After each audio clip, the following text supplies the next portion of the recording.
Welcome to the Effin Alchemy Podcast, a safe space for each other and you, our fellow alchemists, created through authentic vulnerability, respect, honesty, and trust.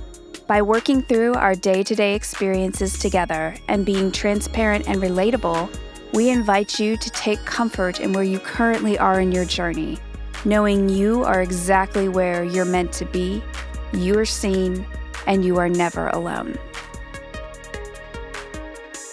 Hi, I'm Cate, claircognizant woo goddess of Violet Feather Alchemy, bringing you downloads from the spiritual world.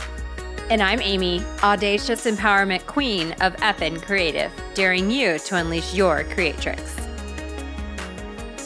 This is the Effin Alchemy Podcast, where vulnerable synergy begets effin magic.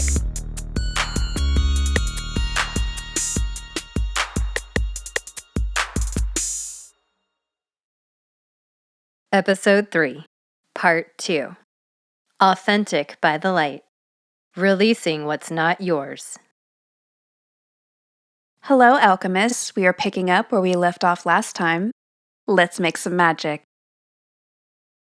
I made an analogy around letting go, likening physical suitcases to the energetic things that we carry around that no longer serve us.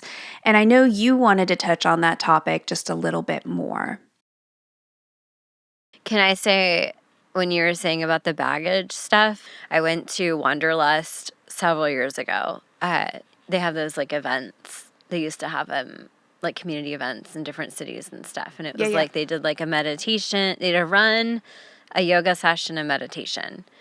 And the chick who did the yoga session, she was amazing. She was one of those people that could like sit like this and have her legs like completely straight up. You know what I mean? Like, and just sit there like no problem. But she also was very poignant in what she was saying. She puts you in pigeon, which is a huge release, right? Because you're all up in your hips and all the things fucking come up, right? Because you're just like in it and it all comes up. So like I'm crying, I'm like over, she's crying, whatever, we're all crying and stuff. And one of the things she said was, kind of kept repeating it. She's like, it was never mine to carry, and so I lay it down. It was never mine to carry, and so I lay it down. It was never mine to carry, and so I lay it down. When you're in pigeon, and you're feeling all this shit, and then she said that, and I just fucking lost it. Because I was like, holy shit. And it's exactly that thing. And it works universally for anybody. Right. No matter what they've gone through. Correct. Yeah, pigeon is really powerful. But just that mantra, and that idea of like, oh, I'm sitting here like stressing or holding on to or wigging out about or feeling XYZ about this thing. And it's not even my fucking thing. It's not even your thing. Yeah. I really love that. But again, you wouldn't have gotten there had you not been physically in a position with your body to feel that, to release that. Right. So you have to feel it. Feeling in your body. And that's a lot of like what the empowerment coach stuff is teaching from the body and not the head. Yeah. And getting women down into their bodies and breathing and kind of being like, okay, what do you feel? And when you said the grief thing, did you see me kind of like, ding, like, ding? Because one, that's the lesson that I'm in right now, is grief. So there's this whole idea of this modality is like you're moving up the map of consciousness, right? And so there's different emotions that resonate on a spectrum from low to high. Enlightenment being, clear over here. Shame being the absolute fucking lowest. And then everything that happens in between there. And so when you're talking about being stuck and not being able to move forward and kind of going in, and we talk about this a lot, like going in loops and things like that, is that you can't get out of that loop because you just keep falling back on the same place in the spectrum. And so if you're resonating at shame, the only way to get out of shame is to start feeling the guilt. The only way to get out of the guilt is to start feeling maybe even apathy, I think, at that point, where you're just like, fuck it. Because you just said, I wasn't able to fucking break through it until I went back and I actually sat with that emotion. And this is the thing of grieving too, in that respect, like of something that did happen, and not necessarily like grieving the death of someone, but grief in the sense of, how do I want to say this? Like the way that it should have been. Like I'm sad about the way that this should have gone. Right? It should have been like this, and it wasn't. And acknowledging that and feeling how you feel about it and being sad and upset or, just kind of in that lower feeling of it is important because I think we kind of overrule that, right? It's like, well, it should have been like that, but I shouldn't feel that way because should. I shouldn't feel that way because of XYZ. And it's like, well, yeah, maybe, but don't feel shitty about feeling shitty, right? Right. Like, that's well, the and thing. I think exactly to what you're speaking to, taking your point just a little bit further, that feeling comes from having an expectation because there really is no should or shouldn't. It's only should or shouldn't because you expected it to be a certain way.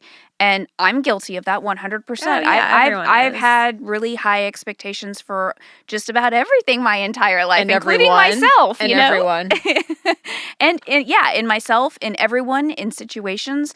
And I think when you start to let go of the expectation piece, that facilitates that allowing yourself to feel. Because I think as long as you hold on to the expectation, I'm not going to feel that because if I feel it, it makes it real. Yes. Like the perceived failure of your expectation being met makes it feel real. And if I just don't feel that, then I can uphold my expectation and then everything's going to keep going along in the same cycle, whether it's healthy or not, right? Well, that's where addiction and things like that come into play, right? It's like, Absolutely, I don't want to feel it, I don't want to does. feel it, I don't want to feel it, I don't want to feel it, I'm going to do all the things, so I don't feel it, so I don't feel it, so I don't feel it, I'm going to keep doing the things, so I don't feel it. Yeah. Yeah. Once you fucking stop and then just sit in it and feel it, it does pass. It does pass. That's the thing. You're preventing it from passing by not feeling it. Because feeling it is the only way it's going to somatically travel through the body and leave. Correct.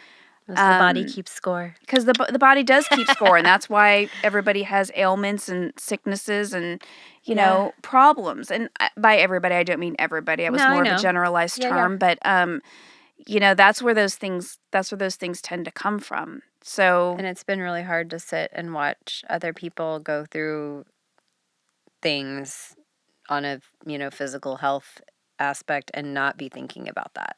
Sure, absolutely. It's been a real struggle lately. Yeah.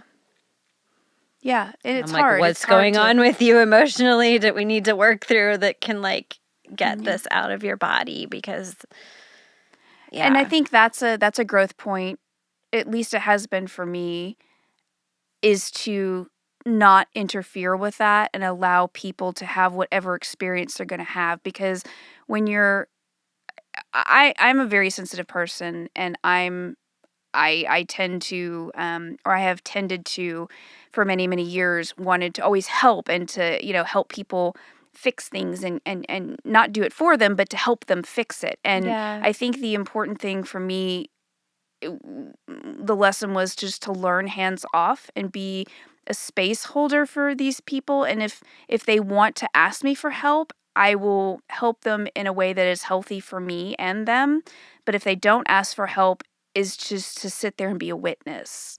And I think that's the hardest thing, or at least not feel helpless. Exactly. When you care deeply, it is hard to just sit and be a witness. It's very, very difficult. But I think that's one of my lessons that I had to learn, because throughout my life, I have always overextended and overgiven and maybe even overcared in different situations. And for me, just to sit there and watch and just not interject myself and just be, I think that was something that not only was healthy for my well-being, but it probably most likely has also benefited how I relate to other people. Whether or not it's helped specific relationships, I don't really know, but I overall feel that it's helped the way I've related to other people. And I think that was a really big lesson for me to learn, because most of my life, I wanted to be a fixer. Mm-hmm. And I don't taking have it to on be. For other people because you didn't want to deal with what was going on with yourself. Correct. Deflecting was another big thing. Oh, well, if I can help this person, then I don't have to look at what's really what's really going on for me. I don't have to put time into my shit. Yeah. And that wasn't getting me anywhere either, right? Well, it's burning you out. Yeah. Well, I need to be, it's most beneficial for me to be concerned with myself and taking care of myself, and what do I need to shine the brightest, to, again, live with my volume all the way up. What does that look like for me, and how do I facilitate doing that? Yeah. And anything that's not that can fall to the wayside. It can fuck right off. It can fuck right off, 100%. And not said with any hatred or ill intent.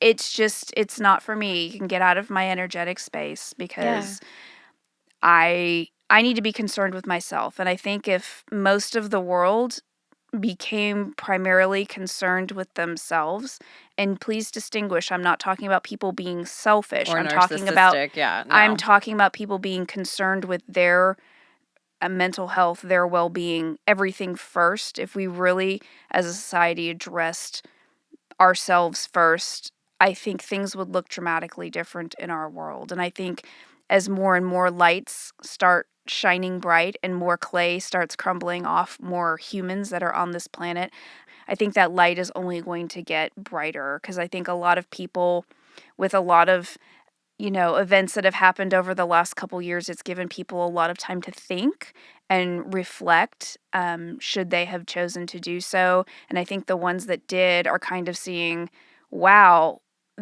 my life was a shit show, or maybe not as drastic as a shit show before, but oh wow, like this has given me time to realize the way I was operating, and now is that aligned with where I feel that I'm going, or what I'm meant to do while I'm here? Those really big questions that suddenly got dropped on a lot of people's plates because the world shut down and we had nothing else to do besides worry about ourselves, at least for a little bit.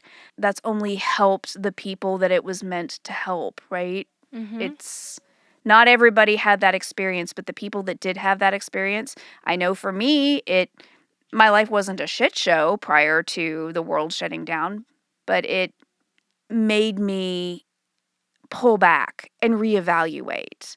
Oh, yeah. Right? Like 100%. It wasn't bad, but it definitely pulled out spots that needed attention. It brought an awareness to it that we kind of all were putting on the back burner. I never really thought about what happened a couple years ago in that respect. Like, yes, the pausing and the reevaluating for sure, but you said something to the effect of, like, not everybody had that experience. Correct. It was totally different for me, and I think for you too. It was pump the brakes. Yeah. Hold on. Hold up. We need to reevaluate. And when we did reevaluate and pulled out certain things that, like, stop, start, continue, Mm-hmm. even the things that we stopped doing, the world didn't fucking come crashing down on our heads because we stopped doing it. Correct. In fact, it opened itself up wider. It brought new ideas. It brought new enlightenments. It brought new connections. It brought more closeness. It brought so many beautiful things and a shift in perspective. Like, choosing to see it in this way versus a catastrophe. Now, granted, I'm not discounting anybody's personal experience with it. Of course, because some people did have really traumatic and catastrophic experiences 100%. with it. 100%. And Absolutely did. That And is that's something fucked. to totally respect and acknowledge that has happened for a lot of other people. Yeah. For sure. And that's where a lot of guilt comes in too, because that wasn't my personal experience. And then I'm looking at, someone else who that was their experience. I'm like, well, fuck, like, I feel shitty that, like, that wasn't my experience. I'm feeling guilty about that. And that I have a thing where I just see everybody in a level playing field. Always have, always will, right? Like, I don't care if you're the fucking president of the United States. I don't care if you're the guy on the side of the road, asking for quarters. Like, to me, humans are humans. We're all here. Nobody has any fucking answers. No one knows what we're doing. No one has a clue. We're all just here trying to figure it to out figure together. out what the fuck is going on, right? Exactly. And so, to me, when I feel or see that imbalance of experience, it's hard not to feel guilty about it, but we've also talked about this before. If you kind of believe in this path of like souls being on a different, and you can chime in here of like how you want to explain this, but being on a different wavelength, vibration, Yeah, so round of experience, like coming back this time, and you've kind of already gone through the shit, right? So at this point, when good things happen, it's not because someone else has it so shitty and you should feel bad about it, or that you've even had, you know, your own shitty experiences and maybe someone else is looking at you in the same light. But being where I am now, feeling an evolution that has happened that maybe has not happened for XYZ person at that point in their lives yet. Or maybe not at all. We don't know. We don't know other people's stories or what their path is in this life. When you talk about like different of experiences and kind of relating it back to that particular event, reconciling that within yourself and being okay with it. Yeah. And I think that really depends on what your, and I hate using the word belief system. I think it's overused a lot, but I think it depends on what your connection to the greater is. Whether that's some sort of God, whether it's more of a ambiguous universal, whether it's, you don't believe anything happens to you after you leave here. I think it really depends on what your personal perspective on that is.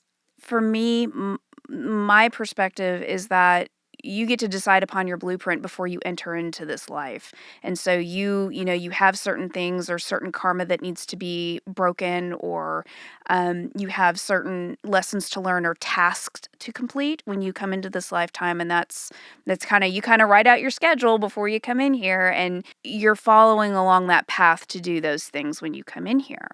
And for me, I believe that I've done this a lot. I've been here many, many times. Like I've done a lot of this.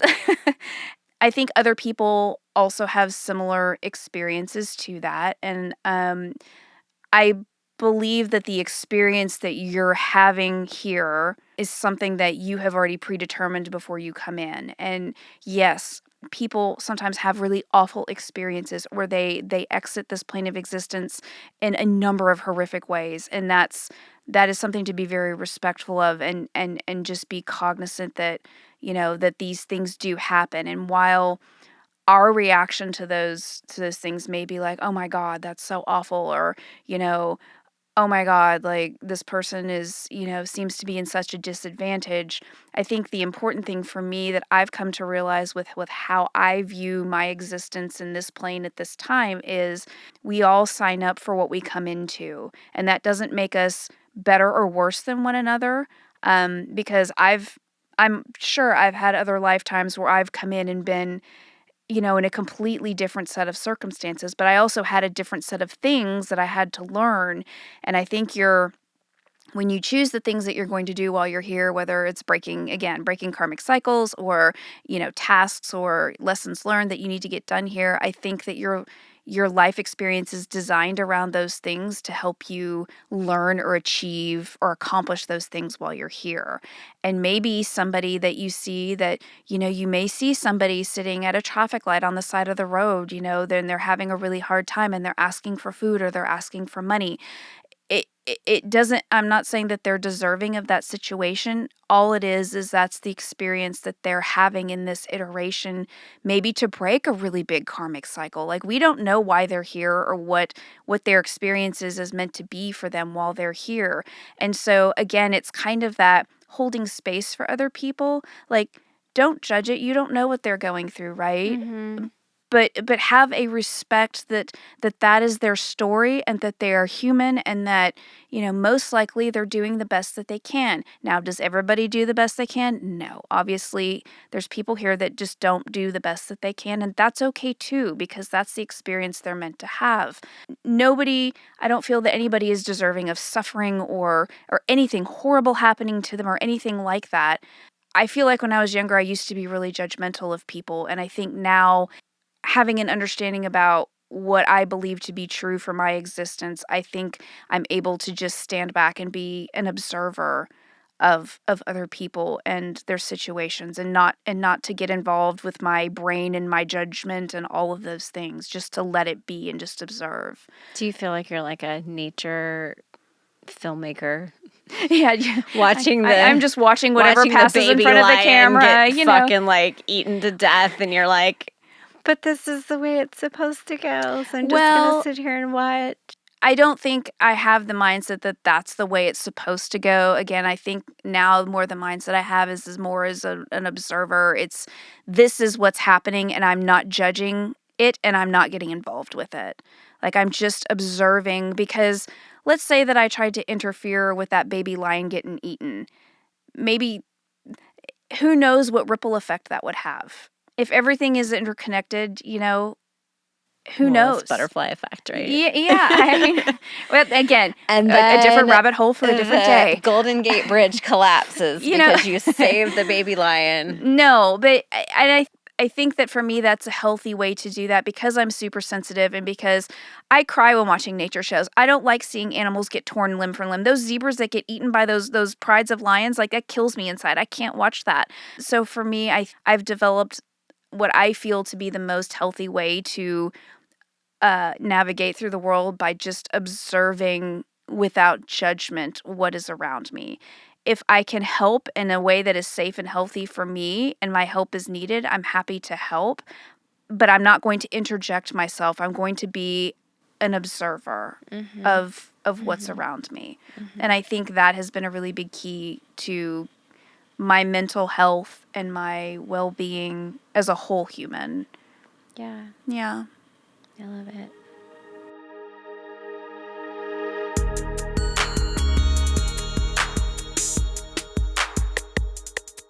Now, alchemists, we invite you to examine your current relationship with manifestation. Join us next time to take a deep dive into what manifestation is and what it's not. Until then, stay effin' magical. Ready to create more magic?